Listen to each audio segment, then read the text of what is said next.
안녕하세요. 생활사고와 보상 이야기를 다루는 채널 신세계보상TV의 김창범입니다. 어른도 다치면 속상한데 우리 아이가 다쳤을 때 그 마음은 억장이 무너지죠. 그렇지만 또 보험은 보험이니까 보험사 담당자는 어찌됐든 업무적으로 처리를 하겠죠. 아이라고 많이 주고 그러진 않습니다. 자동차 보험 약관에 보면요, 사고가 나서 부상으로 입원을 하시게 되면 위자료, 휴업손해, 상실수익액, 향후 치료비라고 이렇게 있어요. 우리 자동차 보험 약관에 따라 간략하게 얘기를 드리면, 우선 사고가 나서 부상으로 입원을 하시게 되면 나중에 합의를 하실 때 위자료, 휴업손해, 상실수익액, 향후 치료비 등을 주장할 수가 있습니다. 앞에 영상을 안 보신 분들을 위해서 제가 간략하게 짚고 넘어갈게요. 위자료는 정신적인 고통을 금전으로 산정한 금액이고, 약간의 상해별로 급수별 위자료가 정해져 있습니다. 휴업손해는 입원을 하신 기간 동안 수입의 감소가 실제 있는 경우 그때 85%를 인정하고 있어요. 물론 소송을 가시게 되면 세전 소득으로 해서 100%를 받을 수가 있습니다. 그리고 상실 수익액은 입원 기간 동안은 노동능력 상실률을 100%로 인정해서 휴업손해를 주는 거고요. 그리고 퇴원하시고 나서 그때 그 노동능력 상실을 한 만큼 손해액으로 산정해서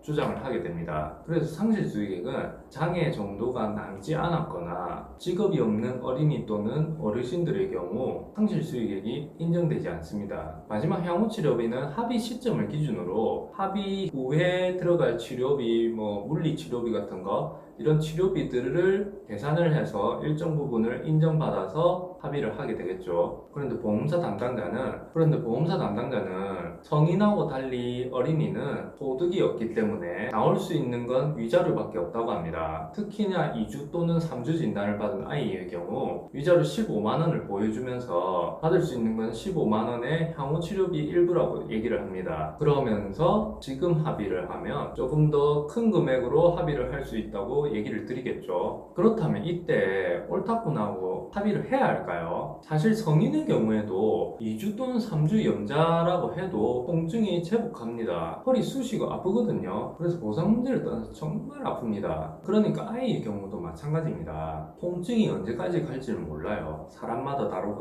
사고마다 다르기 때문에. 그래서 저는 조기 합의에 대해서는 어린이의 경우 별로 권해드리지 않아요. 어떻게 될지 모르거든요. 보험사도 모르고 손해사정사도 모르고 의사 선생님도 잘 모릅니다. 물론 의사 선생님이 더 잘 알 수 있지만 향후 어떤 통증이 얼만큼 지속될지에 대해서는 그 누구도 점칠 수 없는 거죠. 제가 만약 같은 상황에 놓이게 된다면 저도 합의를 안 할 것 같아요. 차라리 치료를 꾸준히 받고 합의금이 정말 위자료만 받는다 해도, 물론 아이가 아무렇지 않게 괜찮다, 아프지 않다 할 때까지는 계속 치료를 받게 할 것 같습니다. 또 이런 말도 가끔 합니다. 계속 있으면 합의금이 내려간다는 말을 해요. 사실 2주 또는 3주 진단받고 병원에 입원하신다 해서 병원비가 그렇게 크게는 나옵니다. 나온다 해봐야 1, 200만 원인데 거기서 1, 20% 과실이 있다 한들 과실상계, 치료비 상계 얼마 안 내려갑니다. 물론 많이 다친 경우에는 얘기가 다르지만 지금은 2주 또는 3주 진단 얘기를 하고 있어요. 그걸 떠나서라도 어린이기 때문에 당장 합의금이 중요하겠습니까? 치료가 중요하죠. 그렇다면 많이 다친 경우는 어떻게 될까요? 많이 다친 경우에는 주제를 달리해서 제가 영상을 따로 준비하도록 하겠습니다. 오늘은 우리 아이가 교통사고가 났을 때 어떻게 해야 되는지에 대해서 제 입장에서 얘기를 드려봤어요. 영상 끝까지 봐주신 점 감사드리고, 도움이 되셨다면 구독, 좋아요, 알림 설정까지 부탁드리겠습니다. 감사합니다.